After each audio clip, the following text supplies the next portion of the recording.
Hi, I'm Bill Ritchie, and I'd like to invite you to go back with me to listen and watch radio and TV interviews between the years 1980 and 1990.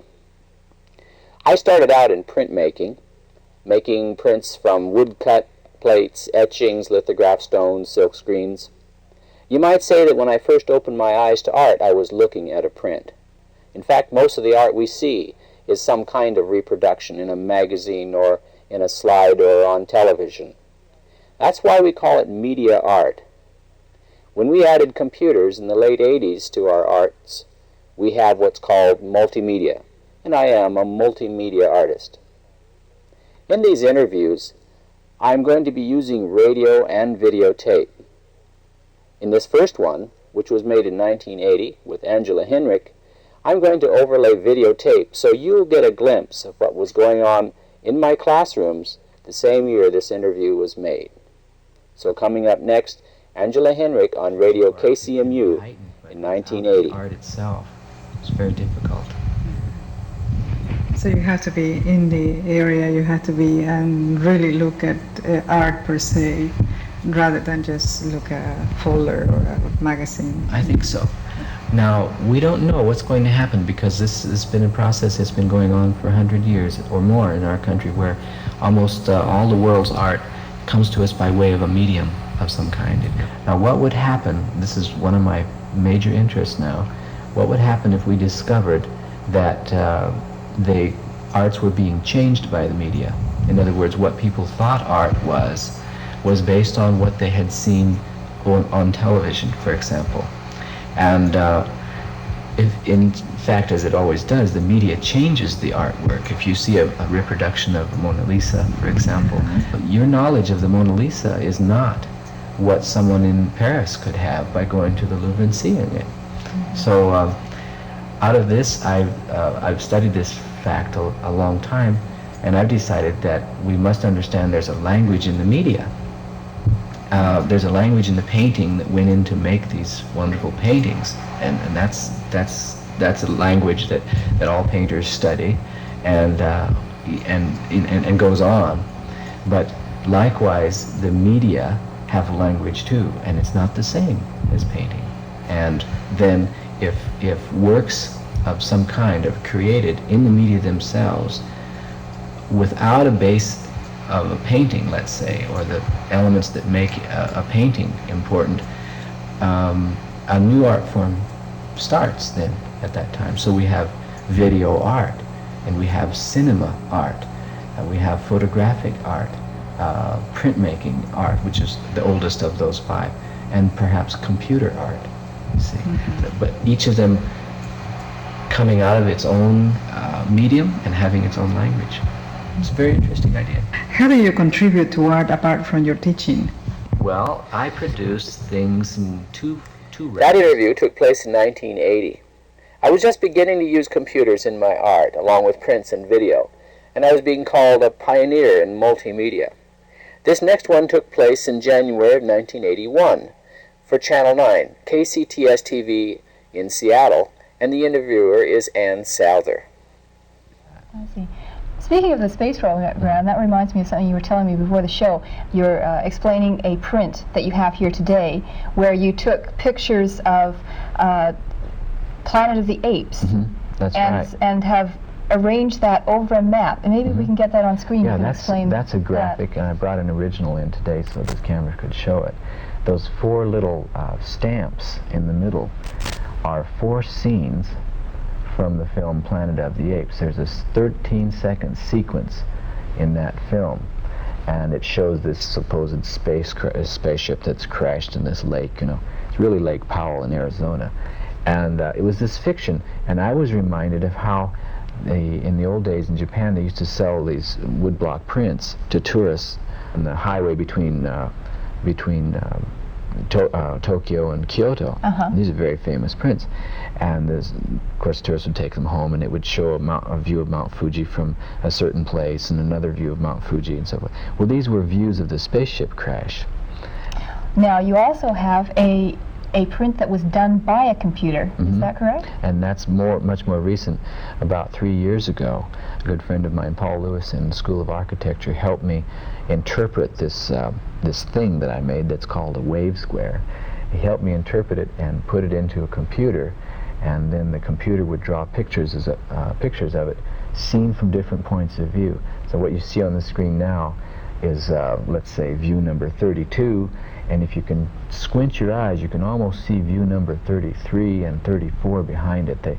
It's done on a kind of tissue paper, and they sort of show up. But I have 54 views of this thing in that sequence, and again, it reminds me of the 54 stations or 53 stations of the Tokaido, which is a famous series of Japanese the Kaido prints. line that runs between Tokyo and Osaka. Right.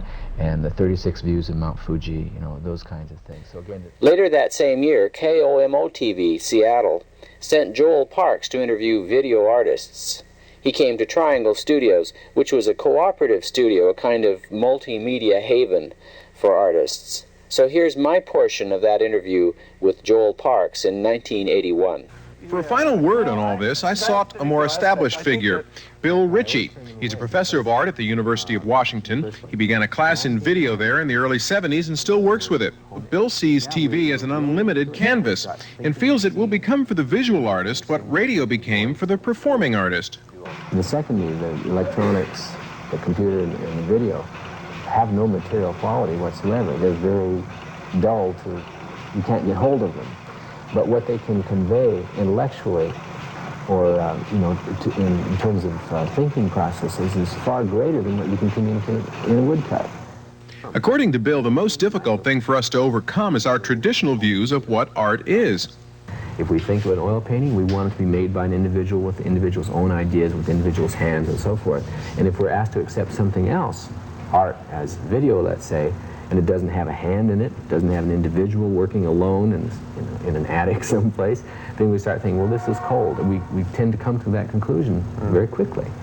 There are some people that say that in the next 5 years there will be more new video artists than painters.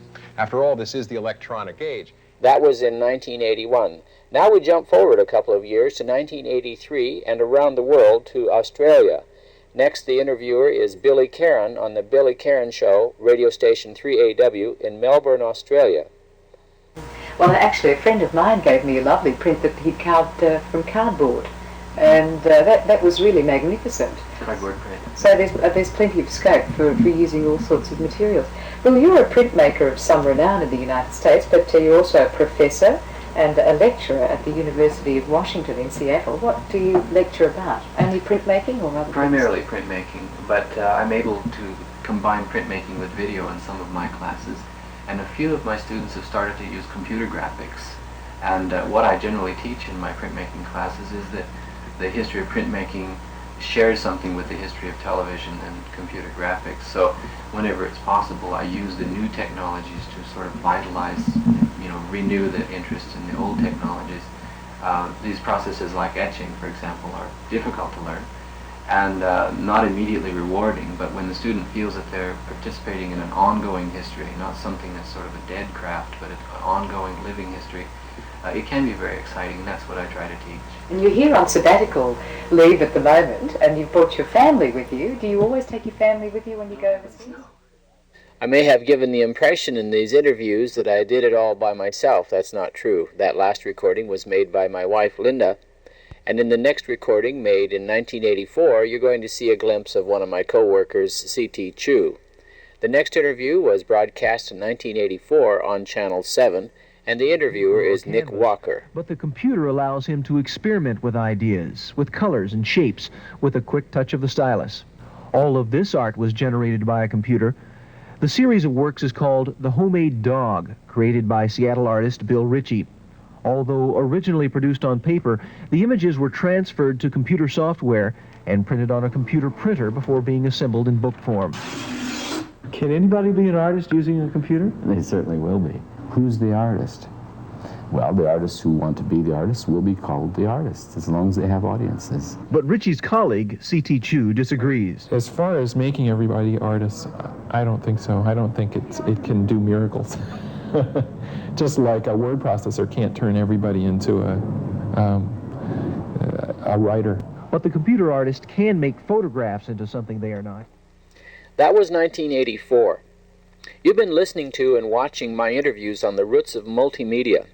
And up to this point in time, I was a professor of art at the University of Washington School of Art. But the next year, the department chairman there suggested that I look for another job, so I made my work the development of the multimedia studios. The interview you're going to see next is by Clif Lenz on his Good Company show on Channel 5, King TV in Seattle. And with me in the studio is Mark Leonard, another multimedia artist. You've got a fascinating thing to show us, and you can do this with just a little bit of equipment in your own home, I presume. Your associate here Mark Leonard is doing what right now? Mark is... well, he's getting ready to do a little portrait. We stay still. One of the fun things about this system is that if you do move, you get this kind of hall of mirrors effect. Okay, now the computer does what? It has to translate. Well, it has to store it to a disk. Okay. This is the equivalent of a piece of film. Now you've seen that. This is the floppy disk that we've got. That Victoria is on somewhere in the technology there. The next step is what of the process? Then we turn the computer into a printer. Now, can you get that going, and we'll show a little more of the video art that you've been able to do with some more sophisticated technology. All right. This is a little portrait of a daughter in my family, and this is a composition I made on another computer. This is called Electric Shoe. It was a drawing by my daughter that I then took to a computer and redid it as a high-heeled shoe, and she was into electric shoes at that time. Really? And is she still with us? Okay. Now, coming up next is a radio interview, a talk show that was called Northwest Computing. I'm interviewed along with C.T. Chu and John Methot. The interviewer is Frank Catalano. The program was on King 1090 AM in 1987. Computers and art is our topic, and we do invite your phone calls for our three guests. Bill Ritchie is a former professor of art at the University of Washington. He uses mini and microcomputers for art. C.T. Chu uses computers to compose works in tapestry, prints, and video. And John Methot is an expert in computer graphics software design and has worked on a number of applications used in art. Gentlemen, good morning. Thanks for coming in at this hour. Good morning. Good morning, Frank. Let's start off by getting a little bit of background on each of you. Bill, let's start with you on that, if we could. Well, it was in '78 I was looking for a way to draw an object from a number of points of view without having to do it all by hand. So I went to the geography department and the architecture department at the UW, and sure enough, they had software that was designed to show objects from any number of points of view. That's how I got started. What about you, Carl? Well, it actually was Bill Ritchie's fault here, and another artist in Seattle named Nori Sato. I was involved back in about 1978, 1979, doing color Xerox artwork. There's another art form that you might not imagine you could make art with, but I was doing a lot of color Xerox artwork, and Bill and Nori approached me one day and said, hey, we have seen this incredible system, and we think that you ought to go use it. I balked for a while, but after about 6 months, they coughed up the $40 an hour that it cost at that time for me to use this, and within about the first 5 seconds, I thought, this is the greatest, and I began using it on a very regular basis after that. Bill, you've worked with a lot of people over the years in getting them to understand art and perhaps do it better and bring their own creativity out. Do you find that there's a fear, though, of this whole issue as to who will be doing the creating when I start using a computer? Yeah, and it's a justifiable fear, especially if a person, let's say, is starting art late in career. What defines art is art history itself, and it takes quite a few years just to understand art history, or if you're raised in an environment where there's a lot of art, you sort of bring a historical perspective. When the computer is made available as a tool, usually the person who's gone to it as an artist who understands art history views that just as another tool. But a person who's suddenly plunked into art and said, here's an art tool, it's called a computer, and they have no history to bring to it, it's pretty intimidating. And usually what they end up doing is using clip art or stuff that's built into the computer instead of original things. In historic sense, we always view these new technologies when they come into the arts as taking about 20 years to mature. And all they do those 20 years is look like they're like the system they're going to replace. Carl made me think of that a second ago when he said color Xerox. When color Xerox was invented, it had to look like offset lithography, and they geared everything for it to look like offset lithography. Computers have to look like easels. They have to use the same words like paintbrush and airbrush and pastel and things like that. So they have to go around pretending there's something else. For 20 years this has to go on. It's almost right on. You can can count on it. Carl, you have a thought on that? Well, the thought that I have on that is Bill and I are now in a phase of thinking about compact disc and what that will mean for our careers as artists and for artwork in general. And the conclusion that we've come to is that when you sit down to begin planning something, and this compact disc would be interactive compact disc using computer and sound and video, if you just plan it with what you know at this point, you're going to make something that is in the vision of what you've done. And we decided in the last few days that something that would be very important is for us to get back into the area of research again, artistic research, something that artists in general don't do all the time. They don't just sit down and say, now we're going to try this. A lot of artists are geared, and I in particular am geared in a lot of... Multimedia has roots in collaboration. In the next video, about a dozen people work together to produce works in print, video, and computer graphics, all ending up in a show of computer art in a gallery in Tacoma, Washington. The video was recorded by Tacoma Municipal Television in the studio of one of the artists, Karen Guzak. Artists have been using their hands to make art from the beginning, and so little kids do too. In fact, one popular way to draw a hand is to use one hand as a template and draw it with the other like this. In this way, a person is using a simple tool. The artists have been using simple tools like this since caveman days. Simple tools like brushes and templates. These are all things that led eventually to the artist's use of computers. And today computers still carry the same names. For example, in this computer we have a choice of using brush. The difference, though, is brush is a very simple thing, and so is the template. A complicated computer came along. It put a lot more of a load on the mind of the artist. Somewhat like the invention of photography in the middle of the 19th century required artists to rethink everything they'd known about art. Someone coming to this show and who's never seen computer art and may be familiar with oil painting, for example, they're going to see something entirely different. They're not going to see brush strokes, they won't see watercolor, so they begin to suspect there's a different tool here, even if they didn't know it was computer art. The advantage to...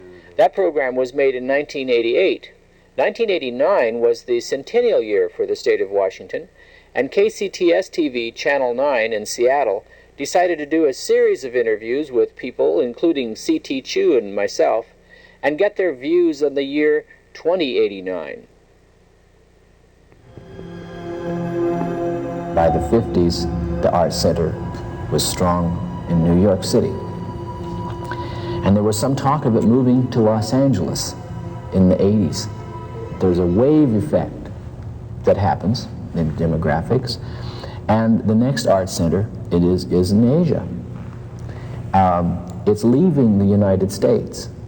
The tide is going out. Now we're on the last beach, and we can see it, but there's not a thing you can do about it. Technologies provide artists with viewfinders, in a way, whether it's a simple paintbrush or a camera. So 100 years from now, I'm not sure exactly how it's going to work out, but we've got to, for example, the point where the computer, with its illusion of calculation, will yield a world we can't really imagine.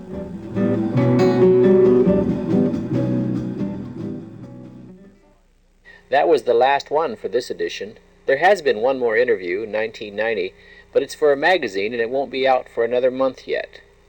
I hope you enjoyed the selections I made for Multimedia Roots, my interviews. Keeping the fire department happy was kind of a drag for artists. And when I left, I decided I'd never go back to a studio unless it was perfect.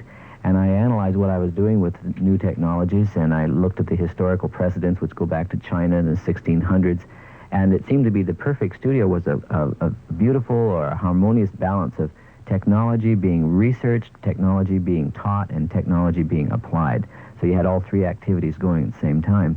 And nowadays, so much communication is done by telephone and television and videotape and that sort of thing. It seemed to be less dependent on a site-specific studio. So the perfect studio is more or less modem connections and telephones and almost ESP sometimes, it seems. So several artists literally have keys to one another's houses and studios, can come in all hours of the morning and do their thing, bring in their prospective art.